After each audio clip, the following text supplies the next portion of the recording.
اپنے مسائل کو حل کرنے کے لیے سبسکرائب کریں آپ کے مسائل کا حل۔ قراءت کی کون سی غلطی سے نماز ٹوٹ جاتی ہے؟ آفرین صاحبہ انڈیا سے۔ قرآن مجید میں کچھ ایسے مقامات ہیں کہ اگر انہیں نماز میں تھوڑا سا بھی غلط پڑھ لیں تو نماز فوراً ٹوٹ جاتی ہے۔ ایسے کون سے مقامات ہیں؟ ان کی نشاندہی فرما دیں۔ بھائی قرآن مجید میں ایسے مقامات تو ہائی لائٹ کرنا تو ناممکن ہے، وہ تو سارے ہی مقامات ایسے ہیں کہ ان کو آپ غلط پڑھ لیں گے تو وہ نماز ٹوٹ جائے گی۔ کتنا غلط پڑھیں گے کہ کسی آیت کو اتنا غلط پڑھ لینا کہ آیت کا اصل مفہوم بالکل اس کے اپوزٹ ہو جائے۔ جیسے قرآن مجید میں اللہ تعالیٰ کے ارشاد ہے لئن اشرکت لیحبطن عملک ولتکونن من الخاسرین، کہ اگر آپ نے شرک کیا تو آپ خسارے والوں میں سے ہو جائیں گے۔ اب کسی قاری نے غلطی سے پڑھ لیا ولتکونن من الخاسرین کو من الحاسرین پڑھ لیا، حاسرین کا مطلب حسرت والوں میں ہو جائیں گے، تو معنی چینج تو ہوا ہے لیکن بالکل الٹ نہیں ہو گیا، تو الٹ نہیں ہو گیا، بالکل ہی قرآن کے مفہوم کے بالکل اپوزٹ نہیں ہو گیا، معنی چینج ہوا ہے۔ تو اس سے اگر یہ غلطی سے کیا تو نماز نہیں ٹوٹے گی، لیکن غلط ہے، ایسا کرنا جائز نہیں ہے۔ لیکن اگر معنی بالکل ہی اپوزٹ ہو گیا ہے، جیسے کسی نے آیت پڑھی لئن اشرکت لیحبطن عملک ولتکونن من المفلحین، کہ اگر تم نے شرک کیا تو تمہارے اعمال ضائع ہو جائیں گے اور تم کامیاب لوگوں میں سے ہو جاؤ گے، خاسرین کو مفلحین پڑھ لیا، تو یہ بالکل ہی قرآن کی منشا کے خلاف ہو گیا، شرک والے کامیاب کبھی نہیں ہوتے۔ تو ایسی بڑی فحش غلطی جب ہوگی کسی آیت کے پڑھنے میں تو چاہے وہ کہیں بھی ہو تو پھر نماز ٹوٹ جاتی ہے۔ لیکن یہ ضروری ہے کہ اس کا کوئی اور صحیح مطلب نکل نہ سکتا ہو۔ اگر آیت کسی نے غلطی سے غلط پڑھ لی، اس کا غلط مطلب بھی کوئی بیان کر سکتا ہے، صحیح مطلب بھی، تو بھی نماز نہیں ٹوٹے گی۔ اور اگر ایسا مطلب ہے کہ وہ غلط ہی بن رہا ہے، صحیح مطلب بن ہی نہیں سکتا، تو پھر نماز ٹوٹ جائے گی، دوبارہ پڑھنی پڑے گی۔ مردوں کا ریشم کے کپڑے پہننا، کیا مرد ریشم کے کپڑے پہن سکتا ہے یا نہیں؟ زین صاحب اسپین سے۔ جناب زین صاحب، آج کل خالص ریشم مارکیٹ سے شارٹ ہے۔ جو ریشم واقعی سچی مچی کی خالص ریشم ہو، جو ریشم کا جو کیڑا جو ریشم بناتا ہے، وہ والا ریشم مردوں پر حرام ہے، وہ صرف خواتین پہن سکتی ہیں۔ ہاں، آدھے سے زیادہ اس میں ریشم نہ ہو اور ریشم کی ملاوٹ ہو تو وہ جائز ہے، یعنی تانا بانا جو ہوتا ہے نا، جو ایک دھاگا ریشم کا اور ایک بغیر ریشم کے، تو اگر زیادہ اس میں ریشم یعنی اس میں کم ہے اور دوسرا دھاگے اس میں زیادہ ہیں تو وہ پھر آپ پہن سکتے ہیں۔ لیکن خالص ریشم آج کل بہت کم ہم نے سننے میں آتا ہے، زیادہ تر آرٹیفیشل ہوتے ہیں، وہ جائز ہیں، اس میں کوئی حرج نہیں ہے۔ کون سی غلطی سے سجدہ سہو واجب ہوتا ہے؟ نماز میں کون سی ایسی غلطی ہے جس سے سجدہ سہو کرنا ضروری ہو جاتا ہے؟ اور کون سی ایسی غلطی ہے کہ سجدہ سہو نہ بھی ہو، نہ بھی کریں تو نماز صحیح ہو جاتی ہے؟ یہ سوال بھی زین صاحب نے اسپین سے پوچھا ہے۔ یہ تو پورا آپ نے ایک چیپٹر پوچھ لیا مجھ سے۔ دیکھیں، نماز میں اگر کوئی واجب چھوٹ جائے تو بھی سجدہ سہو ہے، کسی فرض یا واجب میں تاخیر ہو جائے تو بھی سجدہ سہو ہے، اور ایک رکن کو چھوڑ کر دوسرے رکن میں آپ مشغول ہو جائیں تو بھی سجدہ سہو ہے۔ میں اس کی مثالیں دے دیتا ہوں۔ مثال کے طور پر سورہ فاتحہ کے بعد پہلی 2 رکعتوں میں، فرض کی رکعتوں میں سورت ملانا واجب ہے۔ اگر آپ نہیں ملائی سورت آپ نے بھولے سے تو آپ سجدہ سہو کریں گے، نماز ادا ہو جائے گی۔ اتحیات آپ بھول گئے تو بھی سجدہ سہو سے نماز ادا ہو جائے گی۔ اور یہ تو ہے کون سے ارکان آپ بھول گئے، ٹھیک ہے نا، یعنی جو واجب آپ سے چھوٹ گیا۔ واجب یا فرض میں تاخیر سے بھی سجدہ سہو واجب ہوتا ہے۔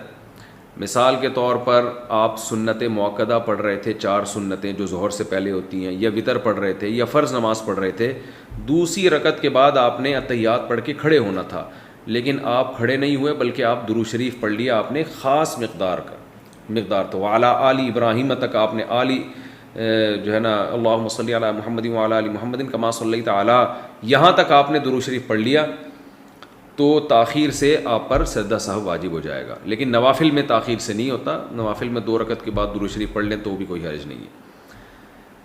اسی طرح آپ نے تیسری رکعت کے بعد کھڑا ہونا تھا، لیکن یعنی امام کے پیچھے آپ نماز پڑھ رہے ہیں، امام نے سلام پھیرا، آپ کی 1 رکعت باقی تھی، آپ نے کھڑے ہونا تھا لیکن آپ کھڑے نہیں ہوئے بلکہ امام کے ساتھ آپ نے سلام پھیر لیا، تو سلام پھیرنے سے کیا ہوا ہے کہ آپ کو جانا چاہیے تھا قیام میں، لیکن آپ وہ رکن چھوڑ کر ایک دوسرے رکن میں چلے گئے، اور السلام تک آپ نے سلام کا لفظ اپنی زبان سے نکال دیا، تو بھی آپ کو پھر آخر میں سجدہ سہو کرنا پڑے گا، کیونکہ ایک رکعت آپ کی باقی تھی اور آپ سلام پھیر لیا آپ نے، تو ایک رکن چھوڑ کر آپ دوسرے رکن میں مشغول ہو گئے۔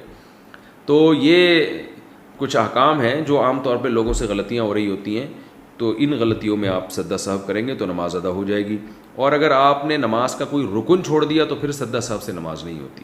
مثال کے طور پر نماز کے بعد آپ کو آخر میں یاد آیا میں تو رکوع کیا ہی نہیں ہے، نماز کے بعد یاد آیا، تو رکوع چھوڑنا تو ایک فرض چھوڑ دیا نا آپ نے، رکن چھوڑ دیا، تو اس کی سجدہ سہو سے تلافی نہیں ہوگی۔ یا نماز میں ترتیب الٹ دیں آپ کہ رکوع آپ نے چھوڑا تو تھا لیکن سجدے میں جا کے یاد آیا کہ میں نے رکوع نہیں کیا ہے، تو پھر آپ کھڑے ہوں گے، دوبارہ رکوع کریں گے، پھر دوبارہ سجدہ کریں گے، تو یہ ترتیب جو آپ سے چینج ہوئی ہے نا، اس کی وجہ سے بھی آپ کو سجدہ سہو کرنا پڑے گا۔ بہتر یہ ہے کہ بہشتی زیور جو کتاب ہے مسائل کی، جامعۃ الرشید والوں نے چھاپی ہے تسہیل بہشتی زیور کے نام سے، وہ کتاب آپ گھر میں رکھیں، اس میں روز مرہ کے نماز کے، روزے کے اور بہت سارے مسائل اس میں ہیں۔ علماء کہتے ہیں کہ ایک ایسی کتاب ہے جسے پڑھ کر آپ نیم عالم بن جائیں گے، یعنی بیسک مسائل آپ کو معلوم ہو جائیں گے۔ اللہ نے اس کو بہت مقبولیت عطا کی ہے، وہ کتاب آپ گھر میں رکھیں اور وہ اپنے مطالعے میں رکھیں، تو انشاءاللہ یہ روز مرہ کے مسائل، نماز کے، روزے کے، زکوٰۃ کے آپ کے حل ہو جائیں گے۔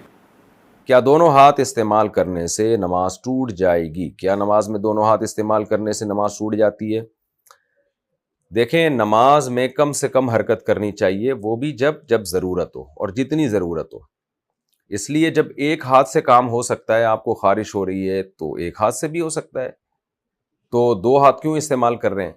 اس لیے بعض حضرات نے کہا ہے کہ چونکہ دونوں ہاتھ استعمال کرنا تو ضرورت سے زائد ہے، لہذا نماز ٹوٹ جائے گی، لیکن راجح قول یہی ہے کہ یہ عمل غلط تو ہے، برا عمل تو ہے، لیکن نماز نہیں ٹوٹتی۔ نماز اس حرکت سے ٹوٹتی ہے جو اتنی کثیر ہو کہ باہر سے کوئی شخص آئے اور آپ پہ نظر پڑے تو اسے یہ لگے حرکت دیکھ کے کہ آپ نماز پڑھ ہی نہیں رہے ہیں، تو ایسی حرکت جب کثیر حرکت ہوگی تو وہ نماز کے منافی، اس سے نماز ٹوٹ جائے گی۔ لیکن کسی نے غلطی سے دونوں ہاتھ ہلا لیے تو نماز انشاءاللہ نہیں ٹوٹے گی، لیکن یہ عمل بہرحال غلط ہے اور یہ ٹھیک نہیں ہے یہ عمل۔ وسوسے کی وجہ سے سجدہ سہو کرنا۔ نماز میں اکثر مجھے وسوسے آتے رہتے ہیں کہ رکعت کم پڑھ لی یا سورت نہیں پڑھی۔ اس قسم کے وسوسے دور کرنے کے لیے آخر میں سجدہ سہو کر لیتا ہوں، کیا میرا یہ عمل صحیح ہے؟ شمس خان پشین سے۔ بھائی شمس خان، تین قسم کے آدمی ہوتے ہیں۔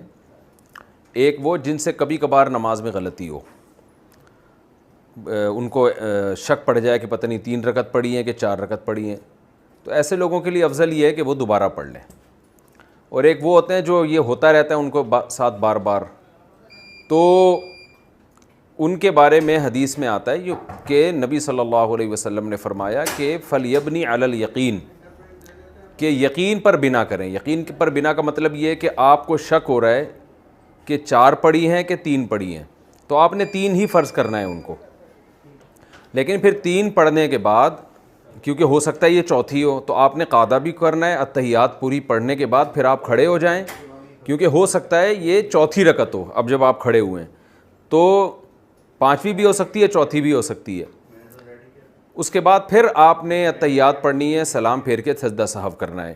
تو اگر یہ 5 رکعتیں ہوں گی تو سجدہ سہو سے اس کی تلافی ہو جائے گی، اور اگر یہ 4 رکعتیں ہوئی ہیں تو بھی سجدہ سہو، اس لیے کہ آپ نے ایک اور قاعدہ اضافی کیا ہے۔ تو یہ نبی صلی اللہ علیہ وسلم کی حدیث ہے کہ فَلْيَبْنِ عَلَى الْيَقِينِ، جو یقینی چیز ہے اس پر انسان عمل کرے۔ 4 اور 3 میں شک ہوا تو اس کو 3 سمجھے، لیکن ہر رکعت کے بعد پھر قاعدہ کرے، کیونکہ اس بات کا امکان ہے کہ یہ چوتھی رکعت ہو آپ کی، تو پھر اگر قاعدہ نہیں کریں گے تو وہ فرض قاعدہ چھوٹ جائے گا آپ سے۔ اور اگر یہ آپ کو وسوسے ہوتے رہتے ہیں، یہ جو میں نے صورت بتائی نا کہ جس کے ساتھ یہ بار بار ہوتا رہتا ہے، تو اس کو بالکل دونوں طرف برابر یقین جا رہا ہو کہ پتہ نہیں 3 ہے کہ 4، اور اگر غالب گمان ہو رہا ہے کسی کے بارے میں، یعنی یہ غالب گمان ہو رہا ہے کہ نہیں میں نے 3 نہیں بلکہ 4 پڑھی ہیں، تو غالب گمان پر عمل کرے پھر۔ تو آپ کو اکثر جو وسوسے آتے رہتے ہیں، کم پڑھ لی ہے یا سورت نہیں پڑھی ہے، تو آپ یہ دیکھ لیں کہ یہ واقعی آپ کو شک ہوتا ہے حافظے کی کمزوری کی وجہ سے، یہ خام خواہ کا وہم ہو رہا ہے، تو پہلے آپ دماغ پہ دباؤ ڈالا کریں، جو غالب گمان ہے نا، جس طرف ذہن جا رہا ہے اسی پر عمل کیا کریں آپ۔ یعنی آپ کا غالب گمان ہے کہ 3 پڑھی ہیں تو 3 سمجھیں، غالب گمان ہے کہ 4 پڑھی ہیں تو 4 سمجھیں۔ اور اگر کہیں بھی دماغ نہیں جاتا، بالکل 50% یہ ہے کہ 3 پڑھی ہیں، 50% یہ ہے کہ 4 پڑھی ہیں، تو پھر اس طریقے پر عمل کریں جو میں نے آپ کو بتایا ہے. پھر اس کو 3 سمجھیں اور 3 رکعت کے بعد قاعدہ کریں، جو ہو سکتا ہے چوتھی کے بعد ہو، اور پھر آپ دوبارہ آخر میں قاعدہ کر کے سجدہ سہو کریں، تو اس سے آپ کی نماز ہو جائے گی. باقی یہ کہ یہ جو بار بار وسوسے نماز میں آ رہے ہیں نا، یہ بعض دفعہ وہم بھی ہوتا ہے انسان کو. اچھی بھلی نماز پڑھ رہا ہوتا ہے اور وہم شروع کر دیتا ہے شاید میں نے ایسے کیا ہو. تو غالب گمان پر عمل کا معمول بنائیں آپ، اور تھوڑا سوچ لیا کریں. جس طرف ذہن جائے، پہلی مرتبہ میں جس طرف ذہن جائے نا، وہ اکثر وہ رائے صحیح ہوتی ہے، تو اس رائے پر عمل کیا کریں آپ.